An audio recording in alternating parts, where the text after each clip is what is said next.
27 avril 1434 était exécuté sur la place du palais communal de Gênes pour, je cite, « rébellion et piraterie », Vincentello d'Istria. Éclairé par quelques pièces qui sont conservées à la fois dans les archives de Gênes, dans celles de la couronne d'Aragon, ainsi que par la chronique de Della Grossa, entre les folios 358 et 463, l'itinéraire de ce seigneur corse, fervent soutien de la politique aragonaise dans l'île, et surtout grand ennemi des Génois, permet de revenir sur les mécanismes et les acteurs de la corso-piraterie méditerranéenne. Donc, non, c'est bien, ça donnait un peu de suspense. La corso-piraterie méditerranéenne. Donc ce néologisme de corso-piraterie reflète bien, il me semble, la complexité du phénomène. Au sein d'une Méditerranée médiévale qui est saturée par les navigations, la porosité entre piraterie illégale, représailles légales et guerre de course reste palpable durant le Moyen-Âge. Alors j'avais préparé une slide, bon, il y a beaucoup de choses à lire, mais c'était pour faire un peu le bilan de ces phénomènes, donc à la fois des prédations qui sont considérées comme légales lorsqu'elles relèvent de représailles, lorsqu'elles relèvent d'un droit de course, et une prédation maritime illégale qui sort un peu de ces catégories et qui relève d'une piraterie. Ce qui est intéressant, c'est que ce sont quand même les mêmes acteurs qui pratiquent les deux, que ce sont évidemment les mêmes méthodes, et qu'en fait, chaque fois, les actions sont évaluées au cas par les juridictions, puisqu'il n'y a pas de juridiction internationale sur la mer. Donc cette porosité, qui est très prégnante en Méditerranée, relève est le reflet d'une singulière expérience politique et économique de la Méditerranée, qui est divisée religieusement et politiquement, et qui entretient donc ce pluralisme juridique qui rend difficile la qualification des pratiques, malgré certaines tentatives étatiques d'encadrement.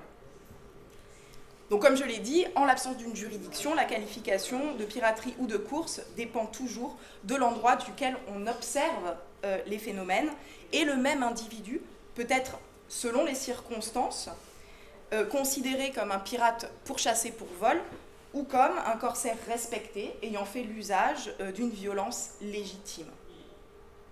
De fait, beaucoup de patrons ou de capitaines de navires échappent à la peine capitale. Les biens des hommes reconnus coupables de piraterie sont parfois saisis pour réparer les dommages subis par les victimes, mais les exécutions en place publique, comme celle de Vincentello, revêtent un caractère exceptionnel. Ces agissements, les agissements de Vincentello, ne sont pourtant pas bien différents que ceux des autres corso-pirates qui pullulent en Méditerranée. Et cette exécution est surtout révélatrice du rapport complexe que les États entretiennent vis-à-vis d'une pratique qui est commune à beaucoup de populations littorales méditerranéennes. Gênes et la couronne d'Aragon se montrent en la matière particulièrement ambivalentes, et c'est sur ce point que je voudrais revenir aujourd'hui en présentant une première réflexion, une sorte de work in progress, autour de cette question de la corso-piraterie en Corse, qui a déjà été un peu traitée. Donc j'ai mis ici une petite bibliographie sélective, donc Laura Baletto, Enrico Basso, Jean Cancelleri évidemment, Philippe Colombani, Petit Balbi et Venturini, qui donc ont eux-mêmes abordé ces questions-là dans des articles divers. Donc par sa position géographique, au cœur d'une zone turbulente, centrale, disputée, la Corse et ses habitants ont toujours subi aussi les dommages d'une corso-piraterie catalane, hafside, pour le XIVe siècle, ou génoise. On en a des traces, par exemple, dans les actes de l'Officium Robariae de Gênes. Mais les Corses, et c'est ce sur quoi je veux insister aujourd'hui, ou en tout cas les habitants de la Corse, sont aussi acteurs de prédation maritime qui s'appuient sur des logiques politiques et économiques locales, mais qui s'inscrivent également dans le prolongement des conflits des États continentaux. L'Observatoire Corse s'avère donc particulièrement stimulant pour étudier ces phénomènes, car la situation complexe de l'île, les tensions qui la divisent et qui reconfigurent les équilibres des pouvoirs locaux, les ambitions des royaumes continentaux sur l'île, mais aussi les difficultés d'approvisionnement inhérentes à un espace insulaire, favorisent le développement d'une corsopiraterie active. Celle-ci se déploie du nord au sud de l'île sous des formes diverses qui révèlent à la fois les différentes échelles de ce phénomène et les logiques multiples qui président à son développement. Donc je commencerai par présenter le cas de la colonie génoise de Bonifacio, qui se présente comme un véritable port de course, il me semble, entre les XIIIe et XVe siècles, ce qui m'amènera à revenir sur les positions ambivalentes de Gênes vis-à-vis des sujets pratiquant la course. Et dans un dernier temps, je m'attarderai sur le parcours de Vincentello, bien connu des historiens, évidemment, mais mobilisé ici pour parler de la fenêtre qu'il ouvre sur le monde complexe de la corsopiraterie méditerranéenne. Donc, attribué à la mer de Sicile par Henri Bresque, le qualificatif de mer empoisonnée s'applique également à celle de Corse et de Sardaigne, île dont le destin politique, vous le savez, est lié après les vêpres siciliennes par la création de ce regnum et de son inféodation à Jacques II d'Aragon. Cette inféodation théorique engage officiellement le royaume d'Aragon à la conquête des deux îles, autour de laquelle se nouent désormais les tensions avec Gênes. Après la conquête aragonaise de 1323-1324, la Sardaigne sombre en particulier dans une guerre interminable menée par des insulaires contre la féodalité et la fiscalité catalane.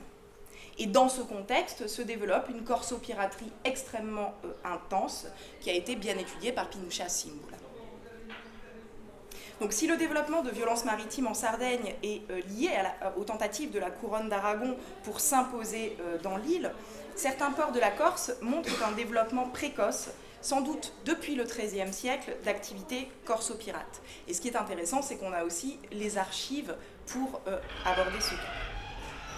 C'est surtout à Bonifacio que l'on peut percevoir, à partir des années 1250, l'existence d'opérations clairement revendiquées par les habitants comme étant des opérations de course. Dans le port du sud de la Corse, le financement de petites entreprises corsaires, engageant généralement un seul patron de navire, repose sur un système de prêts remboursables au premier butin, dont Jean Cancelleri a donné de nombreux exemples dans le volume de sa thèse d'annexe, enfin le volume annexe de sa thèse qui est inédite, mais qui est à Aix-en-Provence, donc que j'ai pu consulter. Par exemple, ici, le 13 février 1247, un certain Rolandino de Santo Thomas déclare avoir reçu en prêt corsaire de Facciolo de Moneglia 35 sous génois, remboursables à 100% du bénéfice, c'est-à-dire que si le patron revient victorieux de la course, il gagnera le double, au premier butin. Donc là, c'est clairement indiqué, des primo lucro cursus, seu acquisto. Et si la Seyette, donc si le bateau revient sans butin, il devra juste rembourser le capital au prêteur. Ce Rolandino avait déjà reçu 2 livres d'un autre prêteur quelques jours plus tôt. Et ces prêts sont assez nombreux dans cette année 1257 dans le registre d'un notaire à Zone de Chiavica. Ce qui est intéressant, c'est qu'au-delà de la période, qui est une période d'affrontement particulière, 1247, cela révèle la grande fragmentation du capital destiné à l'armement des navires en course. Fragmentation qui est intéressante parce qu'elle laisse sans doute la place à de petits investisseurs. Ainsi, dans le cas de Bonifacio, la course ne semble pas être une activité d'élite, mais engage certainement une grande partie de la population. Un autre acte nous renseigne sur l'identité de ces participants. Le 11 mai 1247, Vivaldo Calignanus, notaire, Andreolo de Pisane et conjointement Guglielmo de Santo Martino et Giovanni de Quarto, propriétaire par tiers de la Seyette, j'aime beaucoup le nom de cette Seyette, Leone Barbadoro, s'engagent à participer dans la même proportion aux frais de son avitaillement et de son armement en course. Ce Vivaldus, ce notaire, apparaît comme particulièrement actif également dans des affaires commerciales au cours de l'année précédente. En 1246, un marchand déclare avoir reçu de lui 2 livres de marchandises importées de Gênes à négocier à Sagone. D'autres actes montrent l'envoi de marchandises à Ajaccio, à Sinarca et en Toscane. Ce Vivaldus est aussi copropriétaire donc d'un navire destiné à la course et illustre en quoi ces petits acteurs finalement de ces sociétés littorales peuvent investir dans l'activité corsaire qui s'inscrit finalement dans une activité économique polymorphe. On trafique aussi bien des marchandises comme on arme en course. Et tout autour de la Méditerranée, ces acteurs de petites et moyennes envergures, comme lui, animent véritablement ce monde de la course en finançant des expéditions, en rachetant des butins ou en participant quelquefois eux-mêmes aux croisières corsaires. Malheureusement, les actes notariés de Gênes n'indiquent pas les destinations des bonifaciens. Un acte du 11 mai 1247 précise toutefois des modalités de prêt différentes en fonction des zones de navigation. Donc le prêt reçu par Giovanni de Quarto devra être remboursé à 50% de bénéfices si la course reste dans les mers de Corse et de Sardaigne. Il sera doublé si c'est au-delà de ces mers. Donc pour le capitaliste, il est évident que le risque est moins grand si le navire ne s'aventure pas trop loin et reste dans les mers voisines. Quelques bonifaciens pourtant, et c'est intéressant, voient plus loin. Dès le XIIIe siècle, à la fin du XIIIe siècle, on connaît des navires armés à Bonifacio qui circulent parfois jusqu'en mer Égée. On a un témoignage de 1273 d'un pauvre Vénitien qui déclare avoir été attaqué dans les Cyclades par une galiote de Génois armée à Bonifacio. Donc port de course dès le XIIIe siècle, Bonifacio garde cette vocation pendant plusieurs siècles, entérinant même cette fonction dans les écrits du gouvernement municipal. En 1321, les bonifaciens ouvrent leur port à toute embarcation de corsaires, moyennant le versement à la communauté d'un dixième de la partie du butin qui aurait été débarqué ou vendu sur place. L'implantation de longue durée de ces activités dans le port de Bonifacio profite des rivalités entre la couronne d'Aragon et Gênes, et surtout de la politique à deux vitesses de la métropole génoise en matière de corsopiraterie. Donc cet aspect, j'arrive à ma deuxième partie, cet aspect qui a déjà été mis en lumière par Enrico Basso est assez caractéristique de la politique de Gênes qui sait profiter de l'action de ses ressortissants, notamment lors de ces phases d'expansion, quand les Génois fondent leur colonie vers la Méditerranée orientale, mais qui n'hésitent pas non plus à renier leurs ressortissants lorsqu'ils provoquent de trop gros incidents. L'attitude de Gênes face aux activités des bonifaciens et des corsaires venus armer ou vendre leur butin dans le port de Bonifacio reste donc à géométrie variable. Il y a quelques tentatives pour encadrer les activités. En 1250, par exemple, le podestat de Gênes ordonne aux, je cite, « nobles châtelains et hommes de Bonifacio de, je cite, maintenir sains et saufs les hommes de l'île de Pianosa, dans leur personne et dans leurs biens, et de ne point les agresser, ni individuellement, ni collectivement. » Mais Gênes laisse toujours développer des activités contestables dans ses colonies. La structure perlée de l'espace génois permet finalement à Gênes de garder un œil qu'on pourrait appeler un œil assez myope, finalement, sur les activités de ces sujets. Et si les butins sont le plus souvent revendus, dans les villes de la Riviera, notamment à Savone, ou dans les espaces insulaires, je pense notamment à la Sardaigne, il arrive que ces butins parviennent jusqu'à la métropole. En janvier 1393, le témoignage d'un patron de barque catalan est à ce titre édifiant. Ce Guillaume Morey avait été attaqué près de Longosardo par une galée et une galiote venant de Bonifacio. Contraint d'accompagner les pirates, sur un parcours assez long, puisqu'en fait souvent les pirates capturent les bateaux et en fait forcent le patron du navire à les accompagner pour revendre en fait la marchandise petit à petit dans d'autres lieux. Donc il est contraint d'accompagner les pirates à Porto Torres, à Bonifacio, à Piombino, puis à Porto Venere, où les pirates dérobent à ce moment-là de nouvelles marchandises. Ce Guillaume Morey relate ce qu'il a vu. Et il a vu que pendant le dernier assaut est arrivée une galée de Gênes, et qu'il a vu les Bonifaciens et les Génois parler entre eux, et que normalement cette galée de Gênes aurait dû prendre ces butins qui étaient des butins illégaux, mais qu'en fait ils ont pris ces butins et qu'ils se sont dirigés vers Gênes, évidemment. Donc il serait intéressant de pouvoir essayer de mesurer quelle quantité de ces butins parvient effectivement à Gênes et dans quelle mesure les Génois de la métropole collaborent avec ceux de Bonifacio notamment.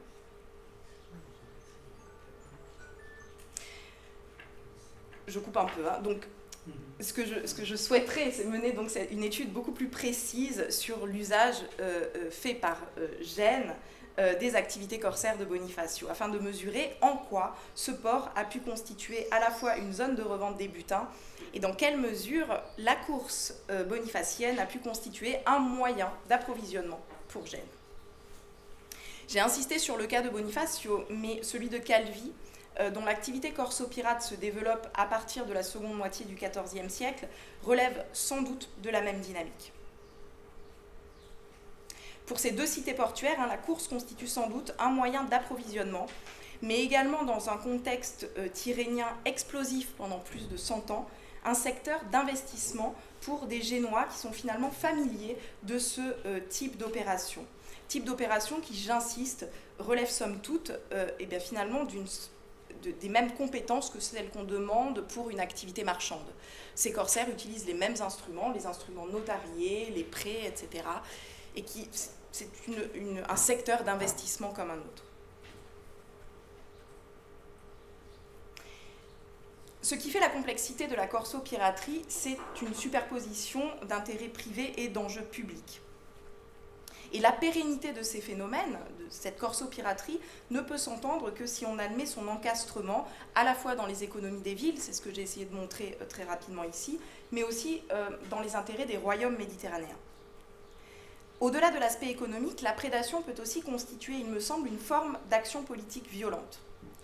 Et l'itinéraire de Vincentello d'Istria démontre en particulier comment la course peut s'imposer comme un instrument de domination, mais aussi comme une compétence qui peut être mise au service des États.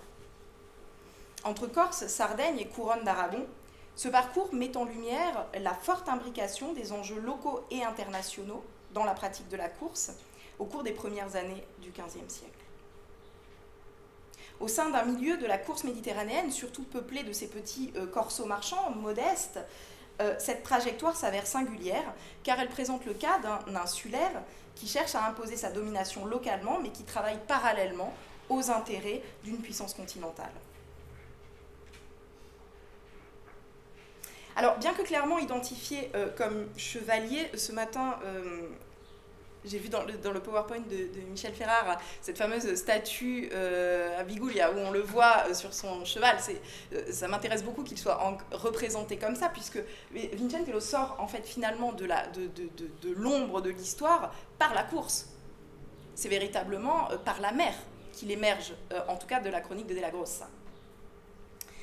Donc j'ai repris évidemment le texte que je ne reprendrai pas, que je ne lirai pas, mais qui est donc dans la chronique, et où Della Grossa livre le récit du début de carrière, si on peut dire, de Vincentello. Le chroniqueur est ici affirmatif. C'est parce que Vincentello refuse de se soumettre aux Génois qu'il commence à pratiquer la prédation, en particulier contre les Bonifaciens, clé de voûte de cette domination génoise en Corse. La course devient une forme d'action politique dont Vincentello s'empare sans, a priori, l'aval d'une autorité supérieure. Ce qui paraît assez étonnant, puisque normalement la course relève d'une autorisation donnée par un souverain. Donc s'il n'a pas toujours brossé, évidemment, un portrait flatteur de Vincentello, dont il a tendu par ailleurs à faire un tyran, le notaire relate ici une entrée en course dont les étapes me semblent plausibles.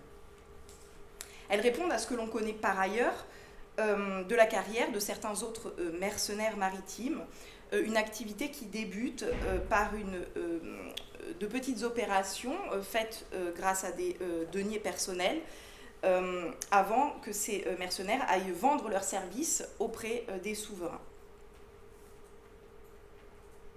Della Grossa suggère ici, de manière implicite, mais qui me semble assez évident, un développement gradué de son activité, soulignant le parallèle finalement avec une activité marchande. C'est avec les bénéfices d'un capital que l'on peut faire fructifier cette activité. Il commence par un petit esquif, et puis ensuite il a un brigantin, et puis ensuite il a une galère, et ensuite il va vendre ses services au roi d'Aragon, et là il a un armement plus important. Donc, ce qui est intéressant aussi, c'est que Vincentello utilise la course comme un moyen légitime, finalement, de faire la guerre, sur lequel Giovanni Della Grossa ne semble pas poser un œil particulièrement réprobateur. Ça répond peut-être sans doute aussi à ce qui pourrait être une sorte de tradition des seigneurs corses pirates, et donc c'est une question un peu à exploiter, savoir comment finalement le pouvoir seigneurial en Corse a pu utiliser aussi une activité maritime pour s'imposer.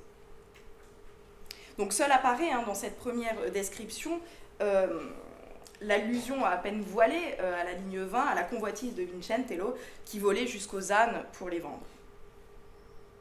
Pour le reste, la course apparaît comme une activité légitime, je l'ai dit, comme un instrument utilisé par Vincentello pour s'imposer comme l'interlocuteur privilégié de la couronne d'Aragon, dont il obtient bientôt une aide militaire en échange de sa participation aux campagnes en Sardaigne. La chronique de Della Grossa confirme par ailleurs le rôle polarisateur joué par la Sardaigne, en particulier par les ports de Cagliari et le port d'Alghero, dans la construction des réseaux corsaires méditerranéens. On a ici quelques noms qui apparaissent à la fin de ce premier passage, notamment Garcia Latras, qui est par ailleurs connu comme étant un capitaine d'armes du roi Martin de Sicile, surnommé, c'est un chevalier corsaire castillan, surnommé El Caballero de la Gran Fameza. Donc quand même quelqu'un d'assez important. Et par ailleurs, encore plus intéressant, est mentionné dans ce passage un autre corsaire bien connu du début du XVe siècle, appelé ici Giovanni di Castello, qui est en fait Juan de Castrillo, qui est également un chevalier castillan, dont on connaît assez bien l'itinéraire par d'autres documents d'archives, qui aurait été exilé à la fin du XIVe siècle, lors des luttes qui entourent la minorité d'Enrique III, du roi, et aurait commencé une activité de course. Ce qui est intéressant, c'est que ce Juan de Castrillo, il travaille en moins de 10 ans pour au moins 5 souverains méditerranéens, dont 3 souverains et 2 papes. C'est vraiment quelqu'un qui circule en Méditerranée et qui vend ses services au fur et à mesure. Donc pour ces grands corsaires de Méditerranée, les ports d'Alghero et de Cagliari apparaissent comme des pôles de convergence où ils tissent leur réseau de connaissances, sans doute, où ils peuvent armer des navires, où ils peuvent hiverner, où ils peuvent recruter des équipages. L'existence de connexions entre ces patrons, et ça me semble être une question très intéressante, s'adosse certainement à des liens construits autour de la pratique de la mer et dont on ne perçoit aujourd'hui que les traces assez ténues. Il n'est pas impossible d'ailleurs que Vincentello d'Istria et son frère Giovanni, lui aussi patron de navire, aient eux aussi fait leurs armes en fait, dans ce milieu corsaire qui gravite au début du XVe siècle autour de la royauté catalano-aragonaise. En tout cas, lorsqu'ils surgissent des sources, ils sont des hommes de mer qui semblent expérimentés et qui sont capables d'infliger de sérieux dégâts aux Génois. Même si, et ça c'est toujours le paradoxe de l'étude de la corsopiraterie, on n'a finalement pas beaucoup d'actes, enfin même pas d'actes, qui attestent de ces activités corsopirates. Dans les annales de Gênes que je vérifiais tout à l'heure, effectivement, Vincentello est décrit comme pratiquant l'artem piraticam, donc la piraterie, mais on n'a pas vraiment de témoignages de gens qui se sont fait attaquer par Vincentello ou son frère Giovanni. Donc la figure de Vincentello est intéressante à plusieurs niveaux. Sous la plume de Della Grossa, il est surtout présenté, et ça à la fin, parce que finalement j'ai choisi le premier passage qui parle de Vincentello et le dernier. Et donc dans le dernier, ce portrait assez connu, portrait physique et moral de Vincentello, il est décrit comme un homme de guerre dont le corps même est présenté comme assez fruste. Une physionomie entraînée au combat qui semble, qui à mon sens reflète finalement plutôt le portrait, et c'est assez intéressant la comparaison, avec un condottiere. Voilà.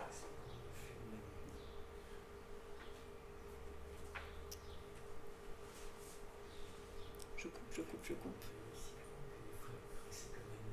Donc, malgré ce portrait sur lequel je ne vais pas m'attarder, qui est finalement pas très positif, on se souvient que Giovanni Della Grossa a quitté le service de Vincentello. D'autres archives, et je remercie Vanina pour m'avoir fourni ces lettres catalanes, montrent aussi avoir le comte Vincentello comme un familier des usages diplomatiques. Il use d'un procureur valencien, par exemple, dans ses tractations avec le roi d'Aragon. Et sous son gouvernement, une véritable correspondance diplomatique s'instaure depuis la Corse.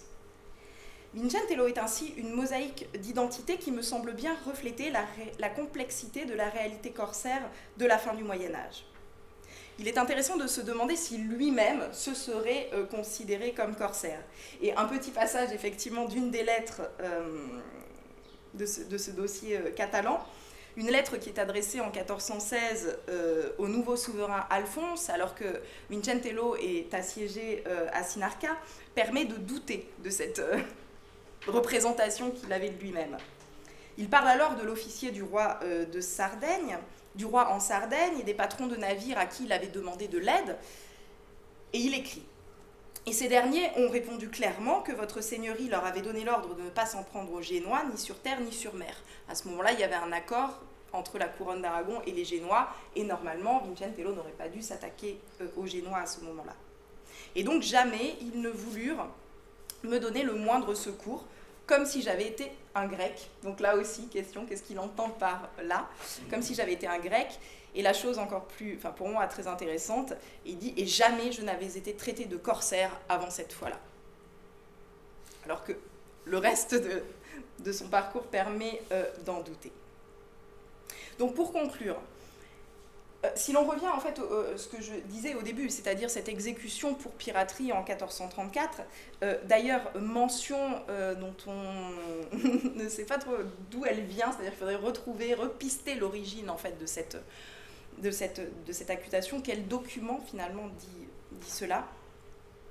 Ce qui est intéressant, c'est que alors même que le discours sur la piraterie et sa véritable distinction de la course n'est pas encore tout à fait clair, ce crime peut commencer à être pénalisé. Il constitue, à la fin du Moyen-Âge, une offense contre l'autorité publique qui est non évaluable et non réparable, et donc peut entraîner, et on commence à voir des cas, mais Vincentello semble être un des premiers en Méditerranée, où on n'hésite pas à décapiter, donc à punir de la peine capitale quelqu'un pour piraterie. Donc deux réflexions pour conclure, et je m'arrêterai là. Dans le parcours de Vincentello, ce qui me paraît intéressant, c'est que finalement, pour dominer les terres, il y a un passage par les mers.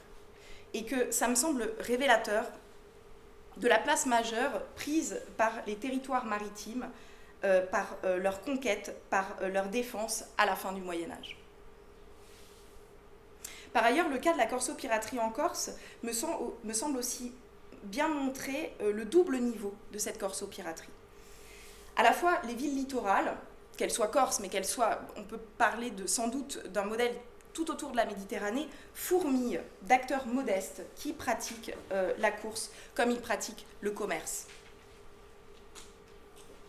Et à la fois, donc à côté de ces petits acteurs, eh bien, la naissance d'une élite méditerranéenne de la course, d'un milieu, j'insiste sur ce mot, d'un milieu dont la cohérence repose à la fois sur une interconnaissance, j'ai essayé de vous le montrer avec ces cas de grands corsaires qui finalement se connaissent, peuvent travailler ensemble à certains moments, sur une interconnaissance, sur des valeurs guerrières, et sans doute sur une forme de déclassement, on le voit beaucoup avec les Castillans, déclassement économique et social, qui ne leur permet plus de s'imposer dans leur territoire avec des moyens, disons, plus traditionnels. Donc ils partent et ils vont se vendre. Et ils vont chercher une autre manière de faire fortune ou d'obtenir une reconnaissance sociale. Il est en tout cas assez clair que ces corsopirates sont fermement, et c'est là que je conclurai, sont fermement arrimés à la terre et au territoire. Et c'est ce qui me semble particulièrement important dans une historiographie qui a toujours eu tendance à penser les pirates et les corsaires comme des hommes essentiellement de la mer. Mais il me semble que ce qui est particulièrement intéressant, c'est de voir à quel point finalement ce sont toujours des hommes de la terre et comment est-ce que finalement la mer est un prolongement en fait, de ce qui se passe à terre. Je vous remercie.